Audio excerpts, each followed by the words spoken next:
చేస్తున్నాను.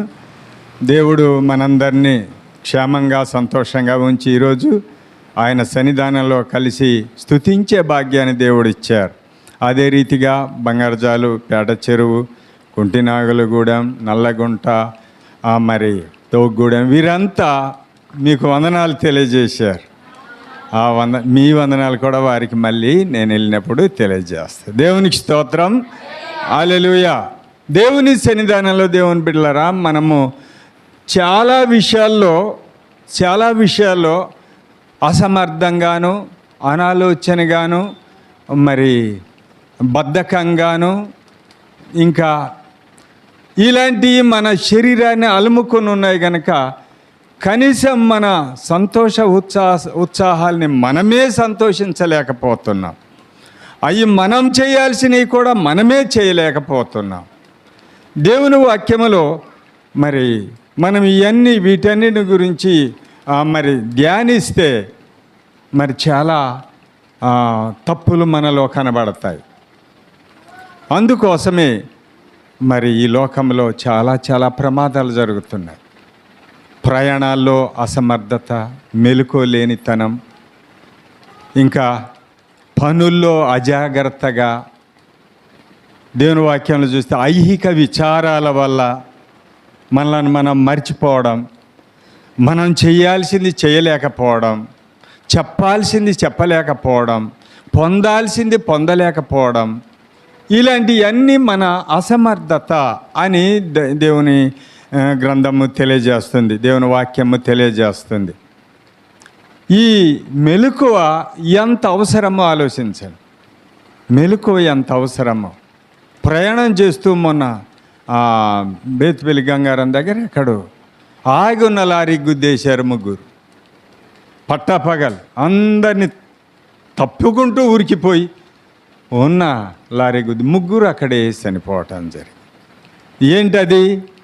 మెలకువలేని అసమర్థత, అసలు ఆ ప్రయాణం గురించి ఆలోచన లేనటువంటిది. దానివల్ల ఎంత నష్టపోతున్నాం మన జీవితాన్ని.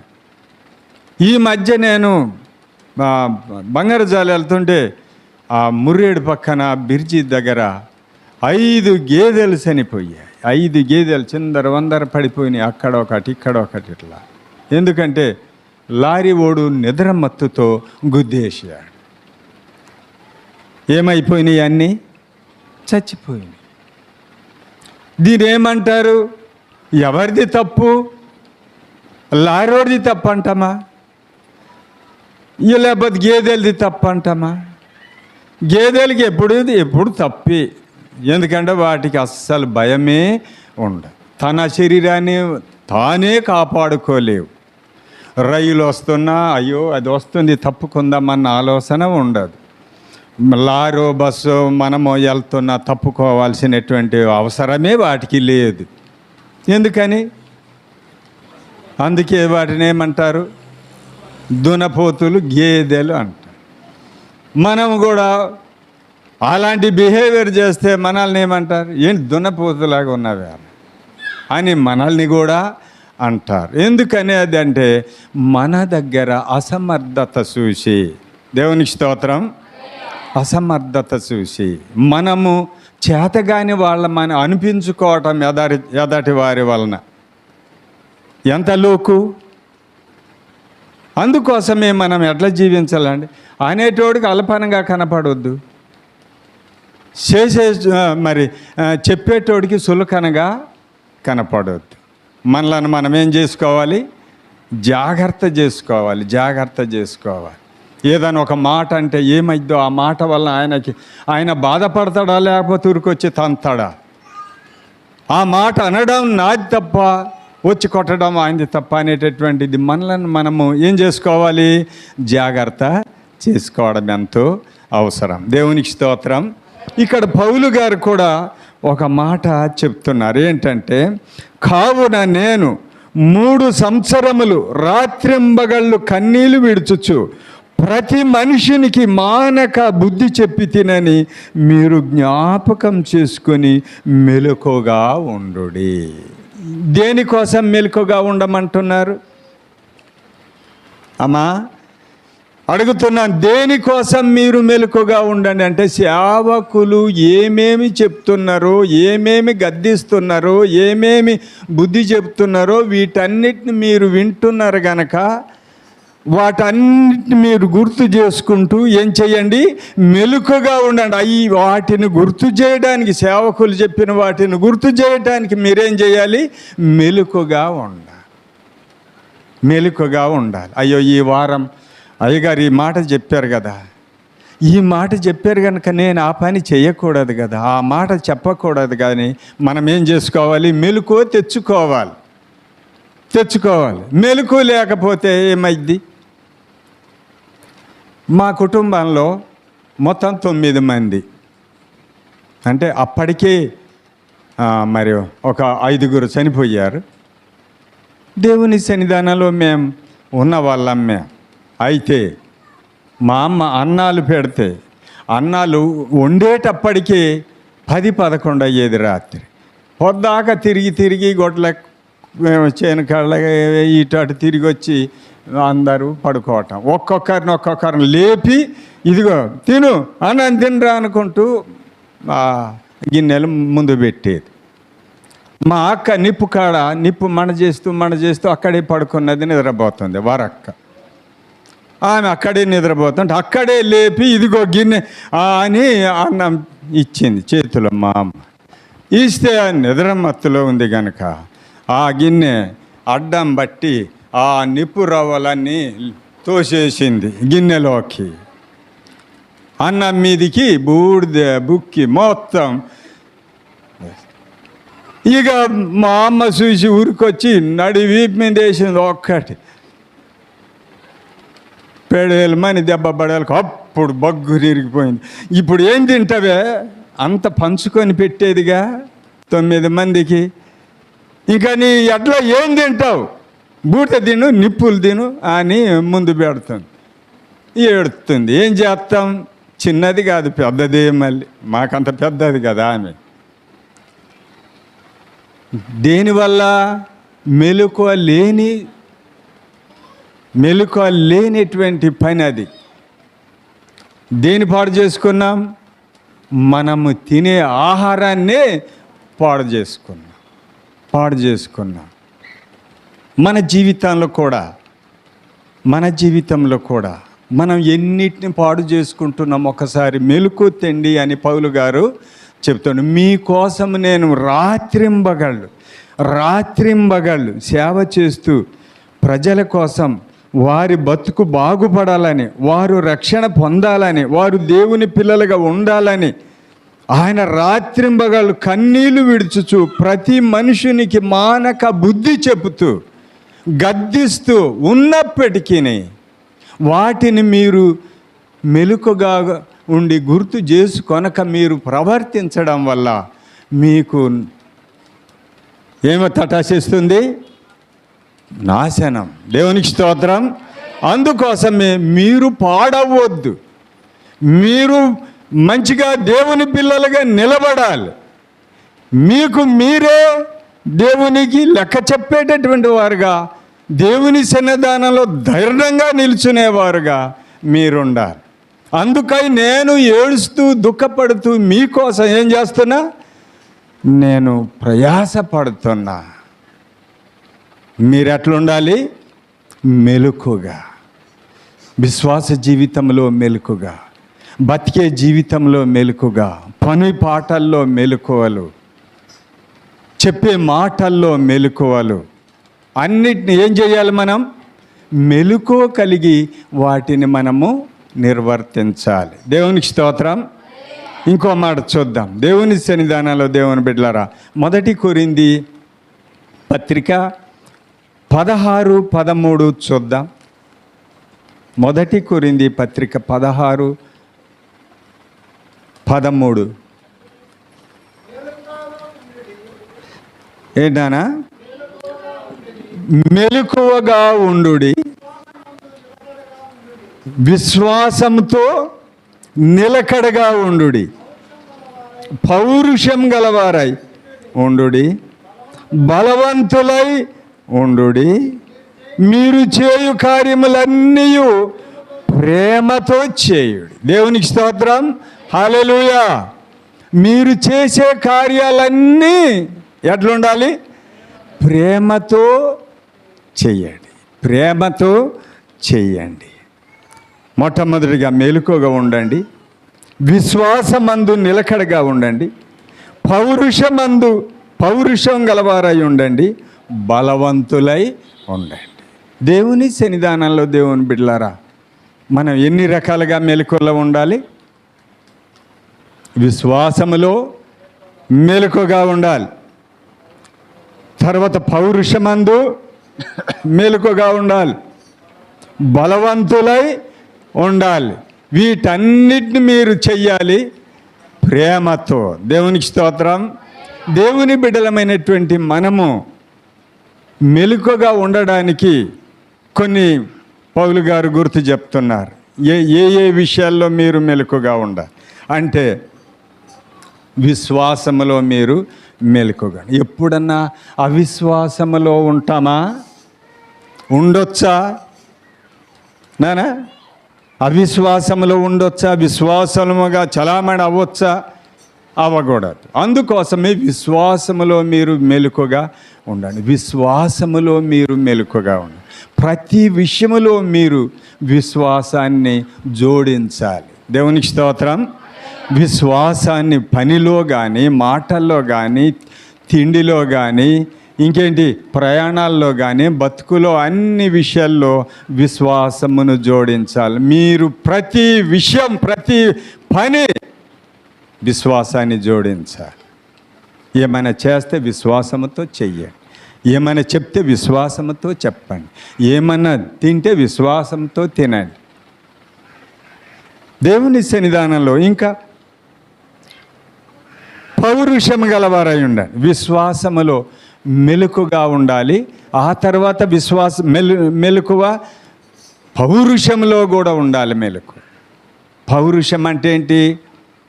ప్రతిదానికి లొంగిపోవటం కాదు, ప్రతిదానికి ఓడిపోవటం కాదు, ప్రతిదానికి బలం లేని వారముగా, చేతగాని వారముగా, చెయ్యలేని వారముగా ఉండటం కాదు.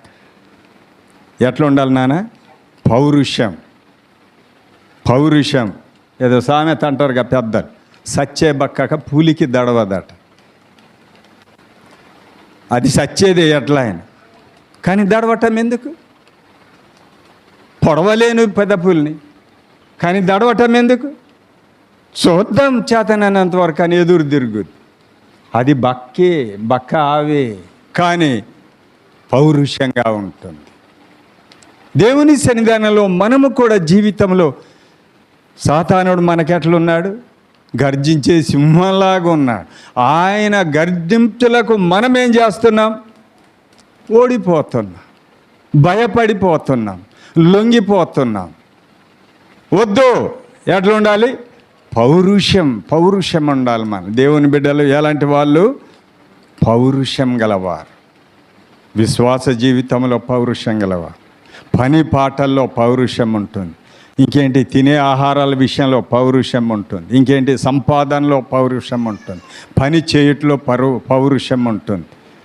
సంఘములో, సమాజంలో, మందిరానికి వెళ్ళినటువంటి వారిని నడిపించడం, అన్నిట్లో ఎట్లా ఉండాలి? పౌరుషం. కుటుంబంలో కుటుంబీకుల్ని హెచ్చరించడం, కుటుంబీకుల్ని మరి మేలుకొలపటం, పౌరుషం ఉండాలి. పౌరుషం. ఎవరంత ఎదురు తిరుగుతారు వాళ్ళ మీదకి ఏం చేయాలి? నీ వారా నాకు చెప్తావంటారు కొంతమంది. నిమ్మ నాకెత్తను అంటే ఏం చేయాలి? హేయ్ నిమ్మ తొంగనది తప్పు అని అక్కడే ఖండించి పౌరుషాన్ని నిలబెట్టుకోవాలి. దేవునికి స్తోత్రం. విశ్వాస జీవితంలో మెలకువలు ఇవే. విశ్వాసులు మెలకువలు ఇవే. ఇంకొకటి బలవంతులు. ఇది చూడండి, ఏమై ఉండాలి? బలవంతులై ఉండండి. బలవంతులంటే ఎరా నీకు కేజీ కండ లేదు, ఏం చేయాలి నీవు? అరే నేను అసలే లావు లేని ఎవరైనా చమ్మ మీద కూడా దెబ్బకి పడిపోతా గత అని అనుకోవద్దు. నీవెవరు? విశ్వాసివి. నీవు మెలకుగా ఉండాలి. ఏది? బలవంతులై ఉండండి, బలవంతులై ఉండండి. దేవుని సన్నిధానంలో దేవుని బిడ్డలారా, మనం ఈ శరీర బలం కాదు ఆయన అనేది. నువ్వు బాగా కండాలు పెంచుకొని ఇంతలా ఉండమని కాదు ఆయన అనేది. విశ్వాసములో ఎట్లా ఉండాలి? బలంగా ఉండాలి. దేవునికి స్తోత్రం. వరదలు వస్తాయి, గాలి వస్తుంది, ఇల్లులు కూలిపోయిన ఇల్లులాగా కాకుండా స్థిరంగా నిలబడి, తుఫాన్లు వచ్చిన వడగళ్ళు పడ్డా నీ విశ్వాస జీవితంలో, అంటే అలాంటి రోగాలు కానీ, అలాంటి తెగులు కానీ, అలాంటి భయభీతి కానీ, అలాంటి బాధలు కానీ నీ మీదికి వచ్చినా నీవు ఎట్లా ఉండాలి? పడకుండా బలంగా నిలబడగలగాలి. దేవునికి స్తోత్రం.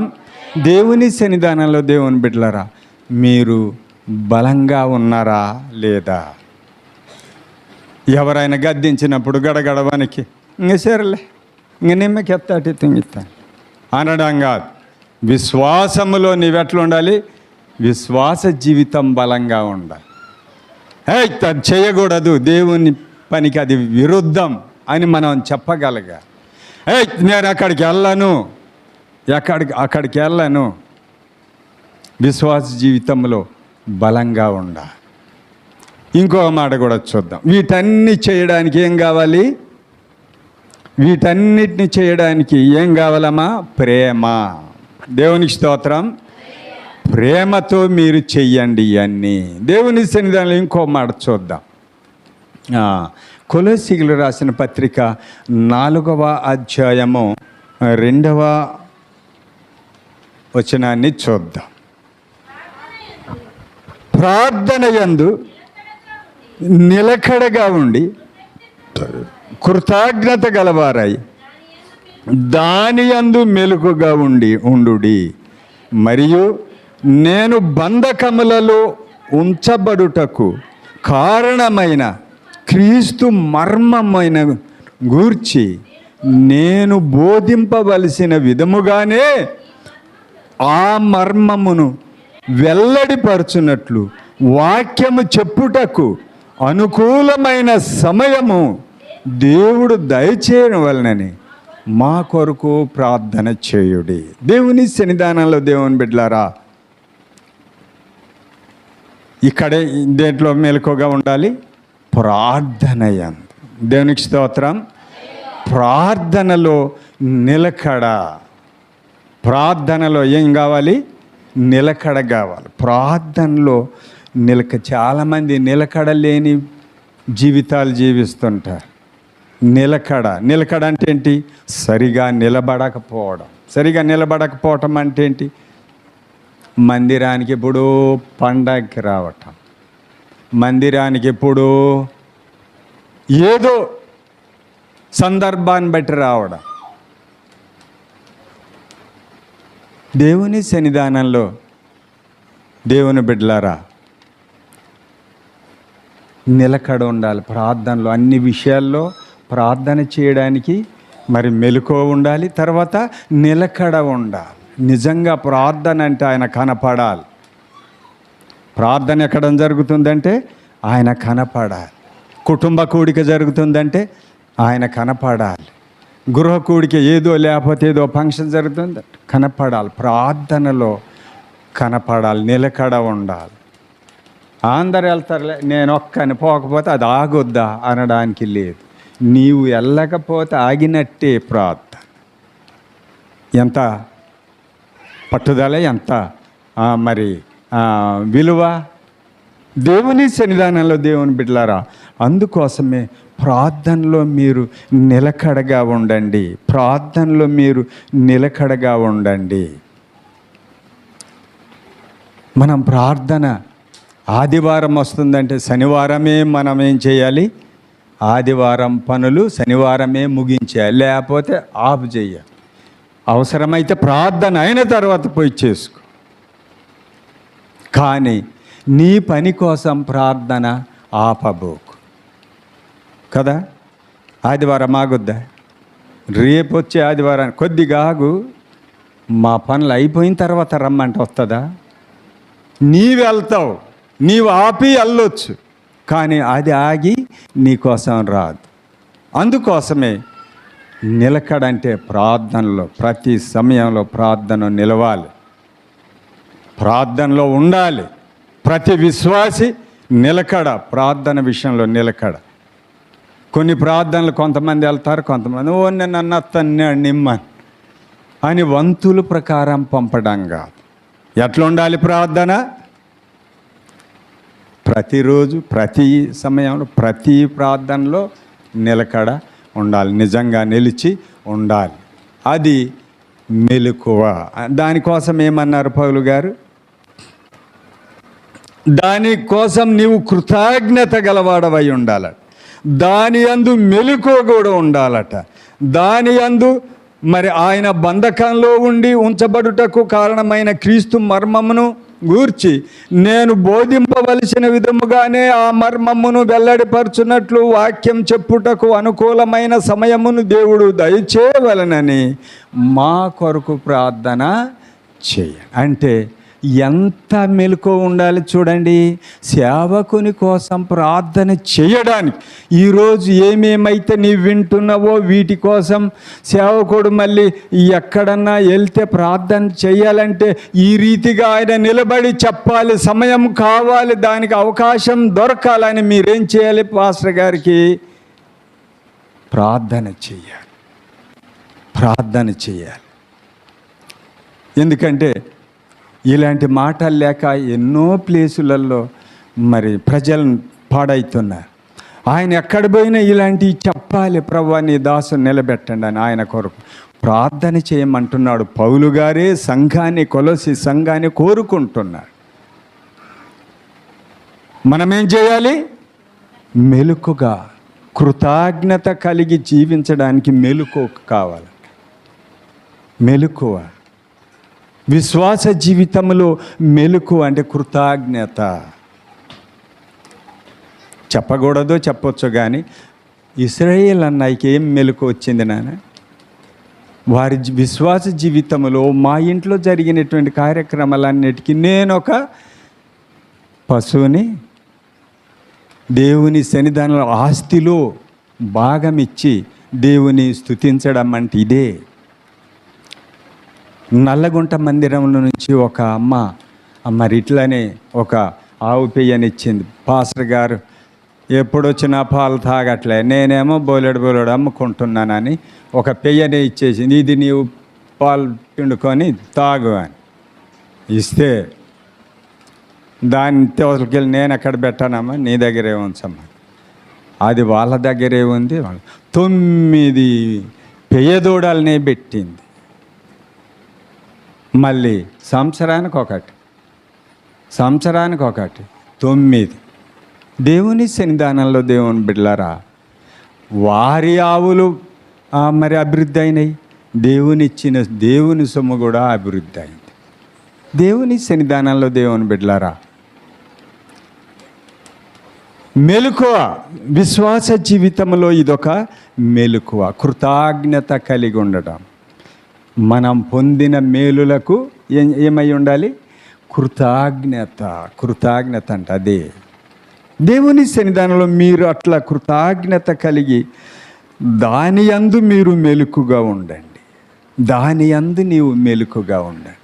ఎంత మంచి విశ్వాసం, ఎంత మంచి మెలకువలు. ఎక్కడెక్కడ మెలకు ఉంటాం? కేవలం మనకు లాభం వచ్చే కాడే మెలకు వస్తుంది. కొంతమంది వెనకటి సౌకర్యాలు ఎప్పుడు మెలకు వస్తుందనే కళ్ళములు గింజలు కొలిచేటప్పుడు మెలకు వస్తుంది. ఎలాంటి మెలకువలు తెలిసేనా? ఇచ్చేటప్పుడేమో చిన్న మానికే, తీసుకునేటప్పుడేమో పెద్ద మానిక పెట్టి మళ్ళీ 7 అనకూడదు. 7వ మానికే 7 అని చెప్పకూడదు, అది అశుభ మాట అని 7వది ఊరికేనే పోసి. చూసారా? ఈ రీతిగా ఎన్నోసార్లు మా జీవితం, మా కళ్ళల్లో మా పంటలను తీసుకెళ్ళారు. మెలకువలు అక్కడ వస్తాయి. ఎదట వణికిచ్చేటప్పుడు మెలకు రాదు, అప్పుడు నిద్రావస్థలోనే ఉంటాయి. అయితే వానికి బెచ్చు కొంచెమే తీసి దీబెలాక్కుంటాడ. దేవుని సన్నిధానంలో దేవుని బిడ్డలారా, ఎంత మెలకువలు.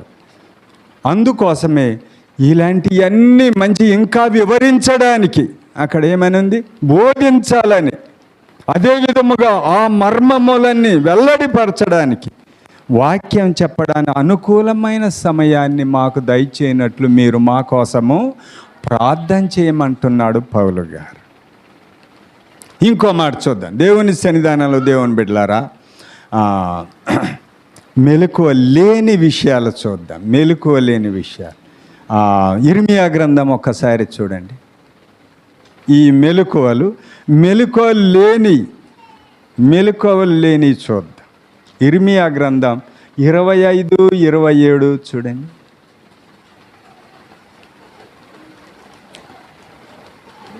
ఇంతవరకు మనం మెలకువ ఎట్లుంటే ఏమేం మేలు జరుగుద్దో చూసాం. ఇప్పుడు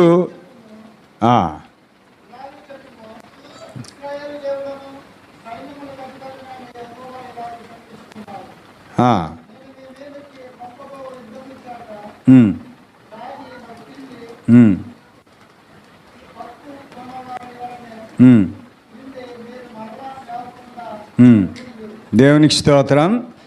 ఇక్కడ నీవు వారితో ఇలాగు చెప్పుము, ఇశ్రాయేలుతో ఇలాగు చెప్పుము, ఇశ్రాయేలు దేవుడును సైన్యములకు అధిపతియునైన యెహోవా ఇలాగు సెలవిచ్చుచున్నాడు. ఏంటంటే, నేను మీ మీదికి పంపబో యుద్ధము చేత త్రాగి మత్తిల్లి కక్కుకొనిన వారి వలె ఉండి.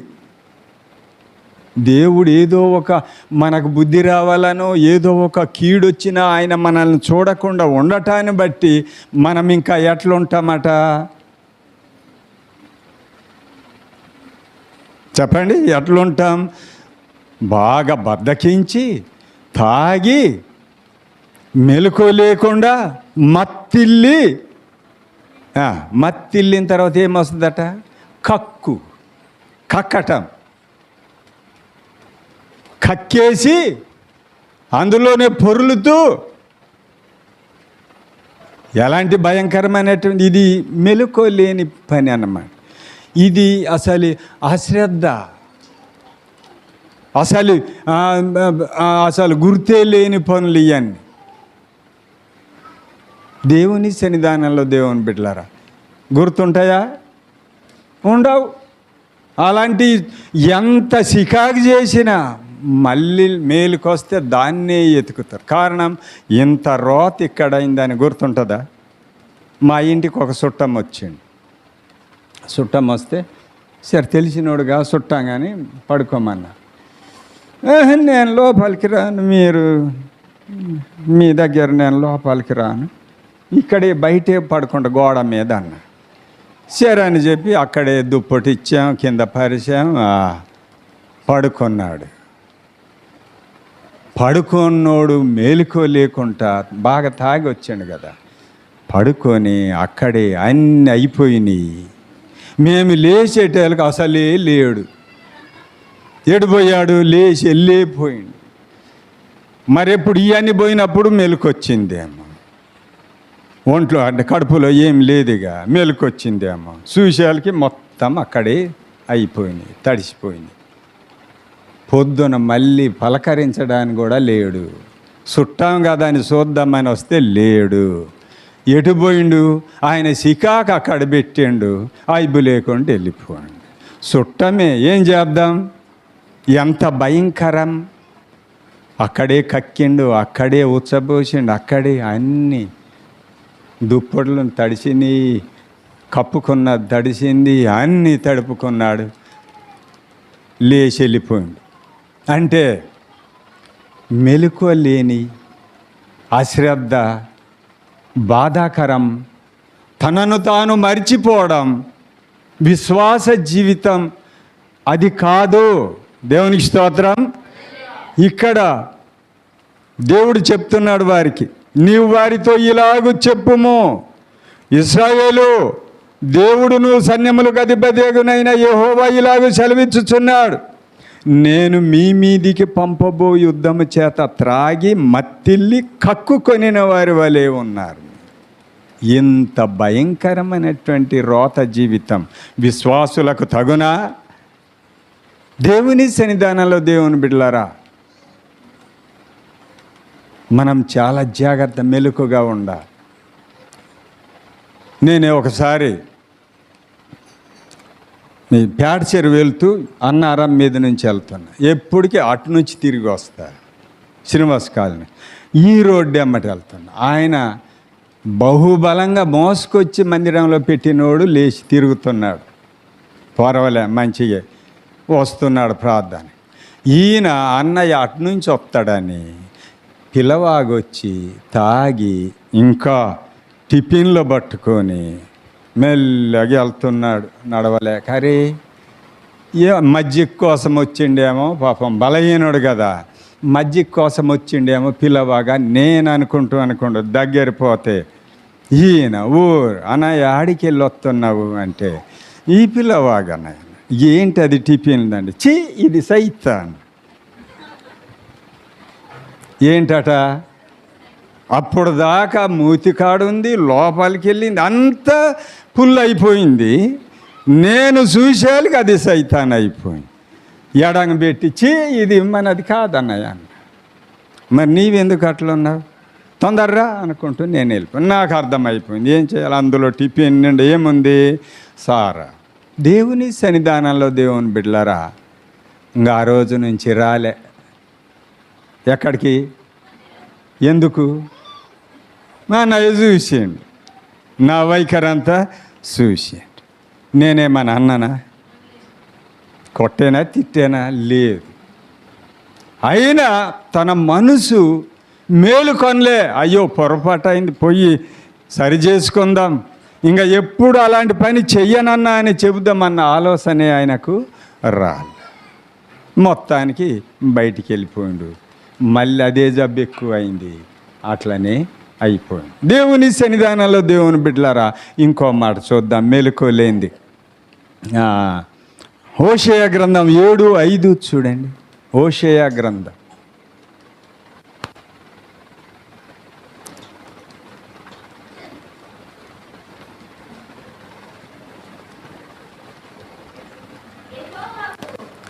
యెహోవాకు విశ్వాసఘాతకులైన వారు అన్యులైన 7:5 మన రాజు దినమున అధిపతులు అతని ద్రాక్షరసం బలము చేత మత్తిల్లి జబ్బు పడిరి. రాజు తానే అపహాసకులకు చెలికాడాయన. దేవునికి స్తోత్రం. రాజు అంటే మనకంటే గొప్పవాడు, మనకంటే పెద్దోడు అనుకుంటాం. మనమంటే మన అధిపతి, మనల్ని ఏలేవాడు అనుకుంటాం. మనకి గొప్పగా మనం ఎవరిని ఎంచుతామో ఆయనే మనకు రాజు, చక్రవర్తి కదా. ఇంతమంది దేవుని బిడ్డలమున్నాం. ఎవరింటికన్నా చుట్టం వస్తే ఏమంటారు, ఉండి వచ్చావు కనుక నీవే మాకు అతిథి అనుకుంటూ తీసుకుంటాం. మరి మంచి చెడ్డలు చేస్తాం. ఆయన తాగేటోడైతే కొంచెం తెచ్చిపోయాలి. మరి ఆయన ఏమంటాడు, నీవు తాగకుండా నేను తాగాను. ఈ ఒక్కరోజు నా కోసం అంటే ఏం చేస్తాం అమ్మా? ఇంకా ఆయన సంతోషాన్ని ఉండి వచ్చాడు కదా, ఆయనను సంతోషపరచడానికి ఆయనతో పాటు మనం కూడా పెగ్గు లాగించుకున్నాం అనుకో. అప్పుడు ఏమవుతుంది నాన్న, మత్తు ఎక్కువైపోతుంది. ఆ తర్వాత ఏమవుతుంది నాన్న ఏమొస్తాయి, అది తాగితే జబ్బులే. దేవుని సన్నిధానంలో దేవుని బిడ్డలారా, ఇలాంటి మత్తెక్కించేసి జబ్బుల్లో పడుతున్నారు. అయినా దానిని వెతుకుతూనే ఉంటారు, దొరుకుద్దా అని. దేవుని సన్నిధానంలో చాలా మెలుకోలేని తనం ఇదే. తనను తాను గుర్తుపెట్టుకోలేని తనం ఇదే. అయ్యో పెద్దవాడు చెప్తున్నాడని మనం ముఖమాటానికి పోతే, మన బంధువు వచ్చిండని మనం సరదాకి పోతే ఏమైద్ది? జబ్బులు పాలవుతాం. అదే విశ్వాస జీవితంలో ప్రార్థన చేస్తే ఏమొస్తుందమ్మా? నీకు ఆరోగ్యం వస్తుంది. దేవునికి స్తోత్రం. దేవుని సన్నిధానంలో ఇంకో మాట కూడా చూద్దాం. నెహెమ్యా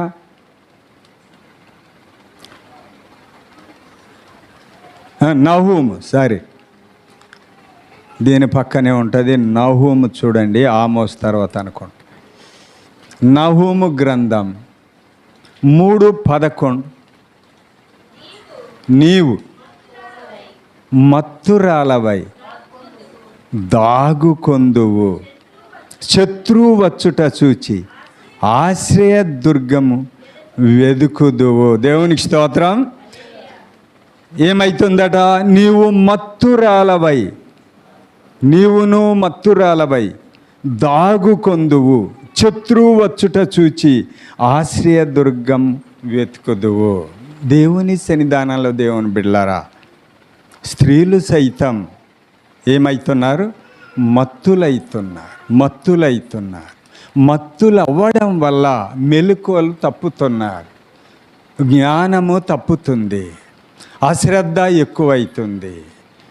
దేవుని బిడ్డలమైనటువంటి మనము మెలకువలు కలిగి ఉండాలి. కానీ ఇక ఏమి ఇన్ను మన్ను కానకుండా, వరసవాయులు లేకుండా, చీకటి వెలుగు తెలియక ప్రవర్తించడం అనేది మత్తు. దేవుని సన్నిధానంలో ఇక్కడ ఏమంటుంది? శత్రువు వచ్చుట చూసారా? మత్తులైనప్పుడు దాక్కునే పరిస్థితి అవుతుంది. శత్రువులు వచ్చుట చూసి ఎక్కడ నాకు ఎక్కడ నాకు రక్షణ, ఎక్కడ నాకు ఆశ్రయం దొరుకుతుందని వెతికే రోజులు వస్తున్నాయి. దేవుని బిడ్డలారా, ఇది మంచి పద్ధతి కాదు. అందాక వచ్చేదాకా ఎందుకు మత్తులై ఉండాలి? ఎందుకు మొద్దులై ఉండాలి?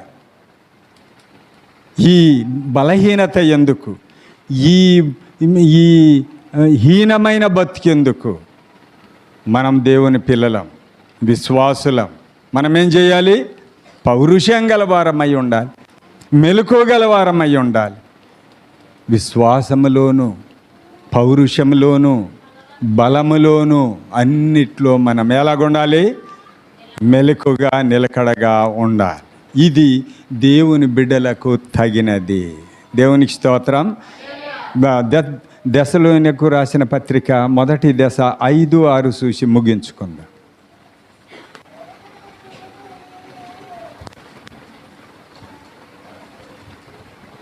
5-6 చూసి ముగించుకుందాం. కావున ఇతరుల వలె నిద్రపోక మెలకుగా ఉండి మత్తులము కాక ఉందాము. దేవునికి స్తోత్రం. హల్లెలూయా. ఏంటట? కావున ఇతరుల వలె. ఎవరో అట్లుంటారు, ఎవరో దేవుని ఎరగని వారు అట్లుండొచ్చు, లేదా ఎట్లుంటారో లోకం తీరు మనకు అవసరం లేదు. మనకు ఏం చేయాలి? ఇతరుల వలె నిద్రపోక మెలకుగా. నిద్రపోక అంటే ఇలాంటి పొరపాట్లు పడకుండా, పొరపాట్లలో ఉండకుండా మెలకు కలిగి ఎట్లుండాలి? మెలకు కలిగి మత్తులము కాక ఉందాము. మత్తుగా ఉన్నవారు జబ్బులు పడుతున్నారు. మత్తుగా ఉన్నవారు ఏం చేస్తున్నారు కదా? ఎతుకుతారు కానీ దొరకదు. ఇంకా మత్తుగా ఉన్నవారు ఏం చేస్తారట? కక్కుంటారు, రోగాల పడతారు. అది దేవుని బిడ్డలకు తగదు. మనము దేవుని పిల్లలం. మనము ఎట్లుండాలి? మెలకుగా ఉండాలి. అన్ని విషయంలో మెలకుగా ఉండడం. దేవుడు వాక్యం దీవించునుగాక. ఆమేన్. దేవుని సన్నిధానంలో దేవుని బిడ్డలారా,